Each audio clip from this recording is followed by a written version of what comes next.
ஒரு ஹிந்து கீதை தெரிஞ்சிருக்கானோ இல்லையோ, ஒரு முஸ்லிம் குரான் தெரிஞ்சிருக்கானோ இல்லையோ, ஒரு கிறிஸ்டியன் பைபிள் தெரிஞ்சிருக்கானோ இல்லையோ, ஒவ்வொரு இந்திய குடிமகனும் இந்திய அடிப்படை சட்டம் தெரிஞ்சிருக்கணும்.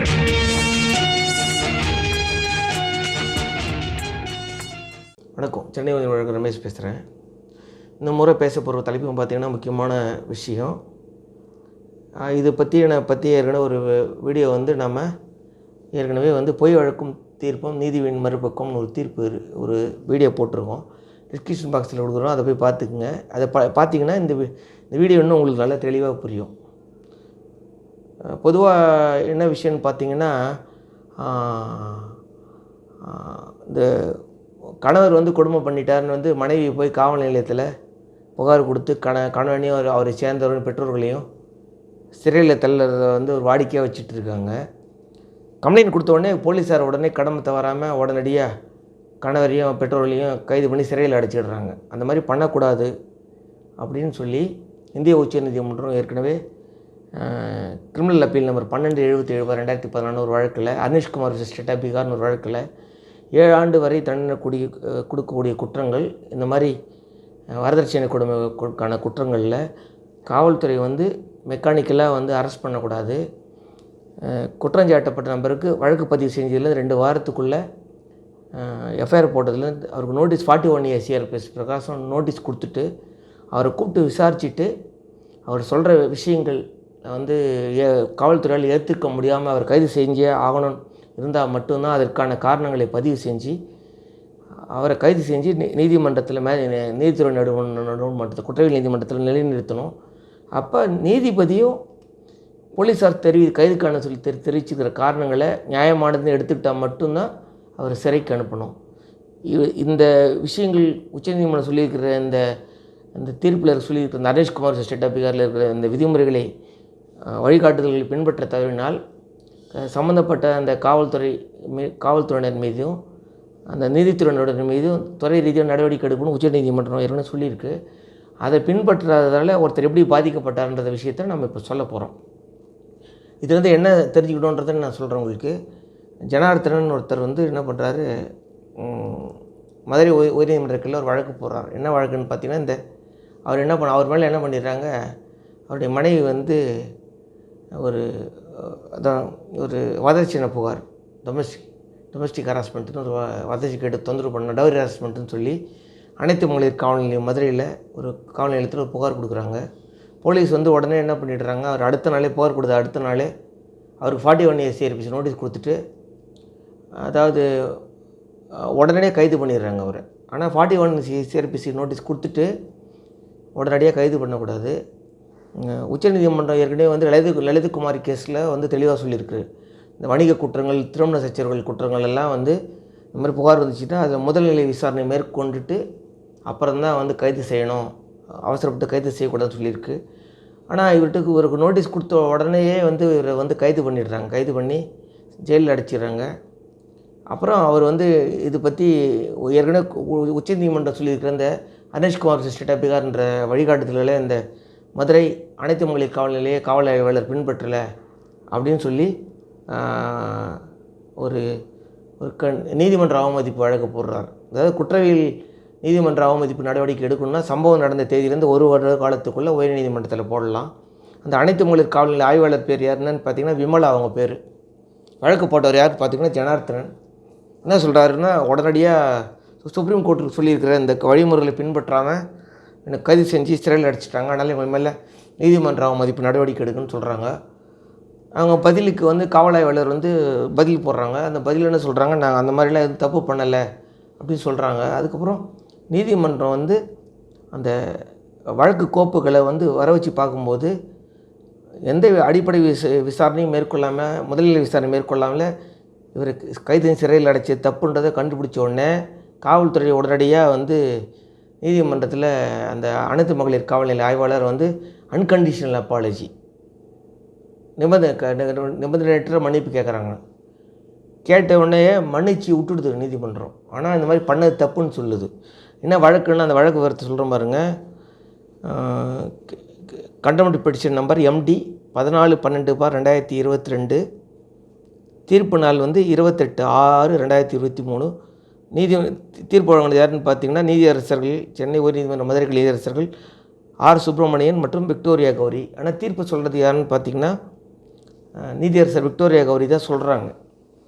இப்போ என்ன தெரிஞ்சுக்கணும் நீங்கள் இதில் என்னென்னு பார்த்தீங்கன்னா, இதுலேருந்து என்ன தெரிஞ்சுக்கணும்னு பார்த்தீங்கன்னா, இப்போது நீதிமன்றம் வந்து அவர் அந்த மதுரை அனைத்து மகளிர் காவல் நிலைய ஆய்வாளர் நான் பண்ண தப்பு தான் அப்படின்னு சொன்ன உடனே மன்னிச்சு விட்டுடுச்சு.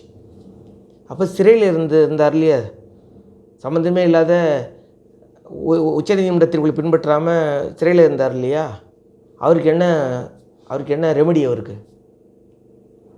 அதை நீங்கள் பார்க்கணும்.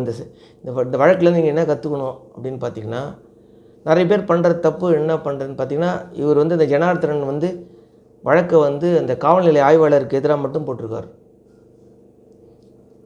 அவர் அந்த சம்மந்தப்பட்ட நீதித்துறை நடுவர் மேலேயும் போட்டிருக்கணும்.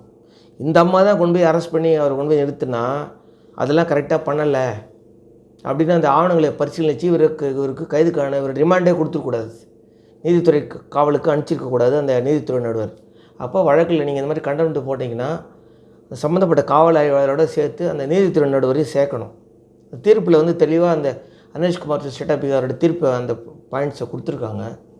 இன்னொரு விஷயம் பார்த்திங்கன்னா, பெரும்பாலும் நீதிமன்றங்கள் உயர் நீதிமன்றங்கள் என்ன பண்ணுது வந்து அரசு அதிகாரிகள் வந்து தவறு செஞ்சுட்டா கூட மன்னிப்பு கேட்டாங்க அப்படின்னா மன்னிச்சு விட்டுடுது. அப்போ நமக்கான நிவாரணத்தை எப்படி பெறணும் அப்படின்னு பார்த்தீங்கன்னா, ஏற்கனவே அதுதான் சொன்னேன், பொய்யழுக்கும் தீர்ப்பும் நீதி மறுப்பு கூட வீடியோ போட்டிருக்கோம், அந்த வீடியோவை பாருங்கள். அப்போ நீங்கள் என்ன பண்ணால் ரிட்டு போடலாம். ரிட்டில் கிரிமினல் ரிட்டுன்னு ஒன்று இருக்குது. அந்த ரிட்டை போட்டு இந்த உச்சநீதிமன்ற அனேஷ்குமார் ஸ்டேட்டாபிகார் பிரகாரம் வந்து முறையாக எனக்கு வந்து 41 சேர்த்து கொடுத்து நான் விசாரணை நடத்தி அதுக்கான காரணங்களை பதிவு பண்ணாமல் முதல்நிலை விசாரணை நடத்தாமல் என்னை சிறைக்கு அனுப்பிச்சிட்டு மெக்கானிக்கலாக அனுப்பிச்சிட்டாங்க.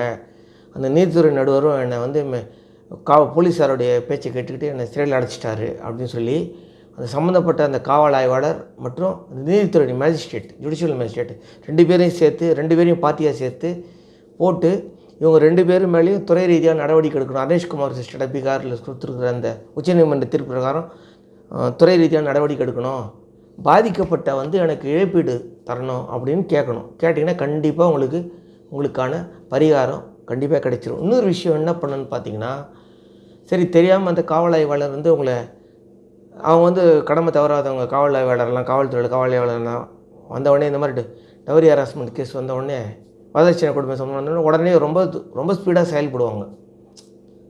அவர் கைது பண்ணி கொண்டு போய் நிறுத்தினா அந்த நீதிபதிக்கிட்ட இந்த மாதிரி உச்சநீதிமன்றம் இந்த மாதிரி வழிகாட்டுதெல்லாம் சொல்லியிருக்குது, இவங்க வந்து 41 CRPC பிரகாரம் எனக்கு நோட்டீஸ் கொடுத்துட்டு பண்ணுறாங்க, இல்லை கொடுத்துட்டு முதல்நிலை விசாரணை என்கிட்ட பண்ணவே இல்லை, நீங்களும் இதில் ஆராய்ஞ்சிட்டு தான் வந்து ரிமாண்ட் கொடுக்கக்கூடாது அப்படின்னு அந்த உச்சநீதிமன்றம் சொல்கிற அந்த வழிகாட்டுதலை நீங்கள் நீதித்துறை நடுவருக்கு நீங்கள் சொன்னீங்கன்னா கண்டிப்பாக அவங்களை சிறைக்கு அனுப்ப மாட்டார். அதாவது அந்த ரிமாண்டை ரெஃப்யூஸ் பண்ணிவிடுவார். நீங்கள் அப்படி சொல்லியும் பண்ணார் அப்படின்னா உயர் நீதிமன்றத்துக்கு போகலாம். ஆனால் மேக்ஸிமம் நீங்கள் இந்த மாதிரி சொன்னீங்கனாலே உங்களுக்கான உங்களை கைது பண்ணி சிறைக்கு கண்டிப்பாக அனுப்ப மாட்டாங்க. இந்த விஷயம் ஒன்று பண்ணணும். இன்னொன்று, நான் ஏற்கனவே அந்த பொய் வழக்கும் தீர்ப்பும் நீதியின் மறுபக்கம் அப்படின்ற அந்த வீடியோவில் சொல்லியிருப்பேன். காவல்துறை உச்சநீதிமன்ற தீர்ப்புகளை மேற்கோள் காட்டி அதை சொல்லியிருக்கிற விஷயங்களை பின்பற்றாமல் ஒருத்தரை எந்திரத்தனமாக வந்து கைது கஞ்சி செய்தி எடுத்துகிட்டு போனாங்கன்னா அவர் கொடுத்துக்கிற இந்த ஆவணங்களை சரி பார்த்துட்டு சம்மந்தப்பட்ட நீதித்துறை நடுவர் ஜுடிஷியல் மேஜிஸ்ட்ரேட்டு இந்த விதிமுறைகளை உச்சநீதிமன்றம் சொல்லியிருக்கிற விதிமுறை பின்பற்றலாம் ரிமாண்டே கொடுக்கக்கூடாது. ஆனால் தமிழ்நாட்டில் இருக்கிற பெரும்பாலான நீதித்துறை நடுவர்கள் காவல்துறை எடுத்துகிட்டு வர அந்த இத்தகைய கைதுகளை அப்படியே கண்ணை மூடிட்டு கையெழுத்து போட்டு சம்மந்தப்பட்ட ஆளுகளை ஜெயிலுக்கு அனுப்பிச்சிடுறாங்க. ரொம்ப தப்பான விஷயம் இது. நான் அந்த வீடியோவிலே இருக்குன்னு சொல்லியிருக்கிறேன். அப்போ இனிமேல் நீதித்துறை நடுவர்கள் மேலே நீதித்துறை தமிழ்நாட்டில் இருக்கிற எல்லா கோர்ட்லேயும் இருக்கிற அந்த செயல்பாடுகளை கண்காணிக்கிற உரிமை இந்திய அரசியலமைப்பு சட்டப்படி சென்னை உயர்நீதிமன்றத்துக்கு இருக்குது. இந்த மாதிரி தவறு செய்யக்கூடிய நீதித்துறை நடுவர்கள் மேலே சென்னை உயர்நீதிமன்றம் வந்து சுயமாகவே நடவடிக்கை எடுத்தால் எந்த காவல் அதிகாரி தப்பாக ரிமாண்ட் எடுத்துட்டாங்க கொண்டுட்டு வந்தால் கூட அவங்களை சிறைக்கு அனுப்ப மாட்டாங்க. ஆரம்பத்துலேருந்தே தான் சொல்லிக்கிட்டு இருக்கேன். இப்போ இந்த தீர்ப்பில் கூட பார்த்திங்கன்னா அந்த தவறு இழைத்த அந்த நீதித்துறை நடுவர் மேலே எந்த நடவடிக்கையும் இல்லை. அப்போ நாம் என்ன பண்ணோன்னா ரிட் பெட்டிஷன் போடும்போது, கிரிமினல் ரிட்டு போடும்போதே 2 பேர் மேலேயும் சம்மந்தப்பட்ட காவல் ஆய்வாளரையும் நீதித்துறை மேஜிஸ்ட்ரேட்டையும் 2 பேரையும் பார்ட்டியாக சேர்த்து இவங்க வந்து உச்சநீதி அர்னேஷ்குமார் ஸ்டேட்டை பீகாரில் சொல்லியிருக்கிற அந்த வழிமுறை வழிகாட்டுதல் பின்பற்றாமல் காவல்துறையும் செயல்பட்டார்கள். காவல்துறை கொண்டு வந்த அந்த ரிமாண்டை ஆராயாமல் இவரும் மெக்கானிக்கலாக ரிமாண்ட் கொடுத்துட்டாரு. ஆனால் 2 பேர் மேலேயும் துறை ரீதியாக நடவடிக்கை எடுக்கணும், பாதிக்கப்பட்ட எனக்கு இழப்பீடு தரணும்னு இனிமேல் வழக்கு இப்படி போட்டிங்கன்னா தமிழ்நாட்டில் ஒரு நீதித்துறை நடுவர் கூட இந்தமாதிரி காவல்துறை எடுத்துகிட்டு வர அந்த ரிமாண்டை ஆதரிக்க மாட்டாங்க. ஆனால் போனக்கு யார் மணி கட்டுறது? கேஸ் போடும்போது அந்த சம்மந்தப்பட்ட வக்கீல் சொல்லணும் அந்த மாதிரி. அப்போ இதுலேருந்து நம்ம என்ன விஷயம் தெரிஞ்சுக்கணும் அப்படின்னா, அந்த வழக்கிலேருந்து இந்த கண்டவுட் பெட்டிஷன்லேருந்து ஏற்கனவே போட்டுருவாங்களே, இவங்க போட்டுருவாங்க, ஜனார்த்தன் போட்டுருக்கிற வழக்கிலேருந்து நம்ம என்ன தெரிஞ்சுக்கணும், என்ன தவறு செய்யக்கூடாதுன்னு தெரிஞ்சுக்கணும் அப்படின்னா, நீதிமன்ற அவமதிப்பு போடக்கூடாது. உச்சநீதிமன்ற தீர்ப்பை வந்து ஃபாலோ பண்ணாமல் காவல்துறை செயல்பட்டாங்கன்னா, நீங்கள் நீதிமன்ற அவமதிப்பு வழக்கு போட்டிங்கன்னா காவல்துறையினர் போய் கோர்ட்டு காலில் விழுந்துருவாங்க, சரணடைஞ்சிடுவாங்க. நாங்கள் பண்ண தப்பு என்ன மன்னிச்சிடுங்க அப்படின்னு கோர்ட்டு கண்ண மூடிட்டு மன்னிச்சு அனுப்பிச்சிடுவாங்க. நிறைய வழக்குகள் அப்படி தான் நடக்குது. அப்போ நீங்கள் கண்டிப்பாக நடவடிக்கை எடுத்தே ஆகணும்னா ரிட்டு போடுங்க. ரிட் பெட்டிஷனில் கிரிமினல் ரிட்டு போட்டு அந்த சம்மந்தப்பட்ட அந்த காவல் நிலையத்தோட காவல் ஆய்வாளர், அப்புறம் 2வதாக வந்து அந்த நீதித்துறை நடுவர் 2 பேரையும் சேர்த்து இவங்க வந்து உச்சநீதிமன்ற வழிகாட்டுதலில் ஃபாலோ பின்பற்றாமல் நடந்துக்கிட்டாங்க, இவங்களால் நான் பாதிக்கப்பட்டிருக்கேன், அதனால் இவங்க 2 பேர் மேலே துறை ரீதியாக நடவடிக்கை எடுங்க, உச்சநீதிமன்ற தீர்ப்புப்படி எனக்கு இழப்பீடு கொடுங்கன்னு சொல்லி நீங்கள் போட்டிங்கன்னா கண்டிப்பாக உங்களுக்கு நிவாரணம் கிடைச்சிரும். இது அந்த தீர்ப்பு அந்த மாதிரி போட்டு யாராவது ஒருத்தர் வாங்கிட்டாங்கன்னா அதுக்கப்புறம் தமிழ்நாட்டில் இந்த மாதிரி எந்த மாதிரி ஒரு மெக்கானிக்கல் ரிமாண்டை போலீஸும் பண்ண மாட்டாங்க. போலீஸ் பண்ணி எடுத்துகிட்டு போனால் கூட அந்த மேஜிஸ்ட்ரேட் வந்து ரிமாண்டை அக்செப்ட் பண்ண மாட்டார். நமக்கு எளிமையாக பரிகாரம் தெரிஞ்சிடும். ஆனால் தான் ஆரம்பத்தில் சொல்லிக்கிட்டு இருக்கேன், சட்ட நடைமுறைகளையும் நம்ம தெரிஞ்சுக்கணும். நம்ம தெரிஞ்சுக்கிட்டு நம்ம தவறாக கொண்டு போய் நீதிமன்றத்துக்கு முன்னாடி நிறுத்தினா கூட நம்ம இந்த தீர்ப்புகளை நீதிமன்றத்துக்கிட்ட சுட்டி காட்டணும். நம்ம தெரிஞ்சுக்கிட்டே தான். அதனால் ஒவ்வொருத்தரும் சட்டத்தை தெரிஞ்சுக்கணும், புரிஞ்சுக்கிட்டு அது மூலிமா நம்ம பெரிய கஷ்டங்கள்லேருந்து வெளியே வந்துட முடியும். வக்கீல் உதவி இல்லாமல் வெளியில் வந்துட முடியும். இந்த விஷயம் உங்களுக்கு பிடிச்சா லைக் பண்ணுங்கள், கமெண்ட் பண்ணுங்கள், ஷேர் பண்ணுங்கள். இந்த விஷயத்தை 2 திருப்பியும் நான் வந்து டிஸ்கிரிப்ஷன் பாக்ஸில் கொடுத்துருக்கேன், பார்த்துக்கேன். நன்றி, வணக்கம்.